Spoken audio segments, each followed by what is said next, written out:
Hello बच्चों, आज हम लोग क्लास 10th के चैप्टर 9 के एक्सरसाइज 9.1 का क्वेश्चन नंबर 5 करेंगे। तो क्वेश्चन नंबर 5 है हमारे पास, a kite is flying at a height of 60 metre above the ground.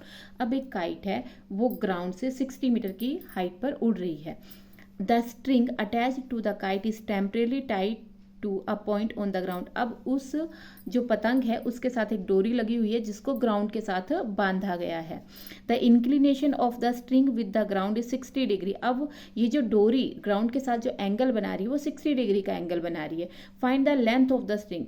तो हमें क्या फाइंड करना, हमें स्ट्रिंग की लेंथ फाइंड करनी है, assuming that there is no slack in the string. अब यहाँ पर ये बोला जा रहा है कि हमें ऐसे मानना है कि वो जो डोरी है उसमें कोई भी ढीलापन नहीं, उसको बिल्कुल टाइट करके बांधा गया है। तो यहाँ पर मैंने फिगर बना लिया हुआ है।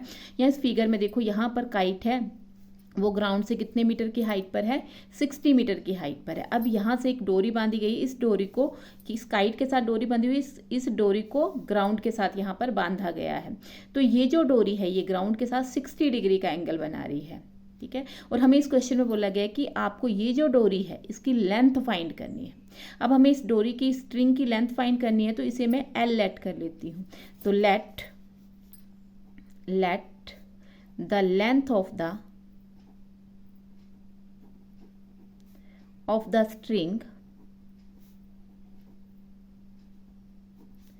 be L मीटर, ठीक है। हमें जो चीज़ फाइंड करनी है उसे हम लोगों ने लेट कर लिया।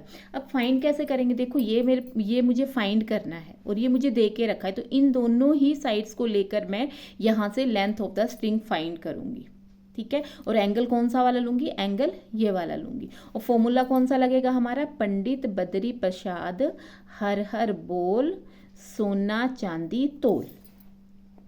अब यहाँ से देखो, यहाँ ये वाला एंगल है, ये वाला एंगल मैंने पीछे जब क्वेश्चन किया उसमें भी बताया, ये एंगल जिस साइड को टच करता है उसमें से एक आपकी हाइपोटेनस होती है और एक बेस होती है।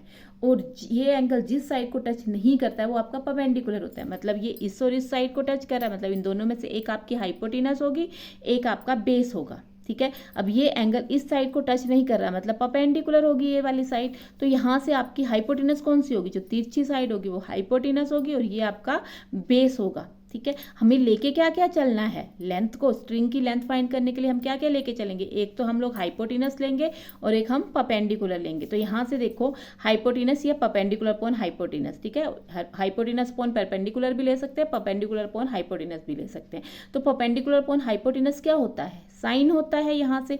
तो यहाँ पर सबसे पहले हम देख लेते हैं कि हमें दे के क्या क्या रखा है। तो ए बी हमें दे के रखा है 60 मीटर, यहाँ से एंगल ए सी बी ये हमें दे के रखा है 60 degree in triangle A B C, ठीक है। अब ए बी सी में कौन सा, परपेंडिकुलर अपॉन हाइपोटेनस। तो परपेंडिकुलर क्या है, ए बी, हाइपोटेनस क्या है, ए सी, तो पी अपॉन एच।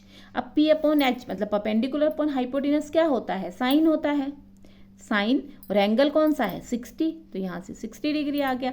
अब ए बी की क्या वैल्यू है, ए बी हमारे पास 60 डिग्री है, 60 मीटर है, और ए सी हमारे पास एल है, is equal to sine 60। Sine 60 की वैल्यू क्या होती है, √3/2, ठीक है। यहाँ से मैं परपेंडिकुलर अपॉन हाइपोटेनस नहीं लिखूंगी, क्यों नहीं लिखूंगी, क्योंकि परपेंडिकुलर अपॉन हाइपोटेनस में इसलिए लिखा था कि ये कौन सा बना रहा है हमारा।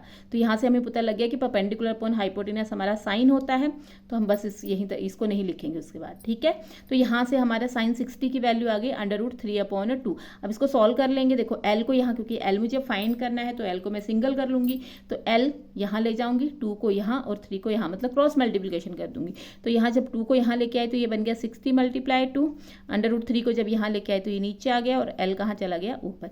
जब इसको 60 को 2 से मल्टीप्लाई करा तो कितना आ गया, 60 2 = 120। तो यहाँ से आ गया 120 upon √3 is equal to L। और L इज इक्वल, जो चीज़ हमें फाइंड करनी है तो उसे हम लेफ्ट हैंड साइड लिखते हैं, तो 120 अपॉन √3। अब देखो यहाँ पर डिनोमिनेटर में मेरी रूट में वैल्यू आ गई। डिनोमिनेटर मुझे रूट में नहीं चाहिए होता, तो मुझे यहाँ से रूट हटाना होगा। तो रूट हटाने के लिए मैं क्या करूँगी, इस डिनोमिनेटर को रैशनलाइज कर दूंगी। तो यहाँ से 120 अपॉन √3, जब डिनोमिनेटर को रैशनलाइज करा तो ये इस तरह से होगा, ठीक है। तो यहाँ से आ गया L इज इक्वल टू 120 √3। जब √3 को √3 से मल्टीप्लाई करा तो ये दोनों ही वैल्यू अंडर रूट में आ गई, ठीक है, अब ये देखो एक पेयर बन रहा है, यहाँ से देखो L is equal to 120√3 upon, ये रूट में है दोनों वैल्यू, एक पेयर बना रही हो तो एक बाहर आ जाएगी। अब बाहर कैसे आई वैल्यू, देखो यहाँ से √3 मल्टीप्लाई √3 था, ठीक है, तो यहाँ से √3, यहाँ पर क्या है 3 2 टाइम्स है, मतलब 3 का स्क्वायर है, इस अंडर का मतलब होता है 1/2। तो यहाँ से बन गया आपका 3² मल्टीप्लाई 1/2, इस 2 से ये 2 कैंसिल हो गया तो कितना आ गया 3 की पावर 1, 3 की पावर 1 क्या होता है 3, इसलिए ये 3 बाहर आ गया आपका, ठीक है। तो यहाँ से इसको कैंसिल कर देते हैं, 3 4 12 और यहाँ से 40, तो L की वैल्यू कितनी आ गई 40/3, तो L कितना आ गया हमारे पास 40/3, मतलब लेंथ ऑफ द स्ट्रिंग कितनी आ गई हमारे पास 40/3 मीटर, ठीक है। तो ये आपका आंसर हो गया। अगर ये आपका क्वेश्चन नंबर 5 हो गया 9.1 एक्सरसाइज का। अगर आपको इस क्वेश्चन में कहीं भी डाउट है तो आप मुझे मेरे कमेंट सेक्शन में पूछ सकते हैं। Thank you.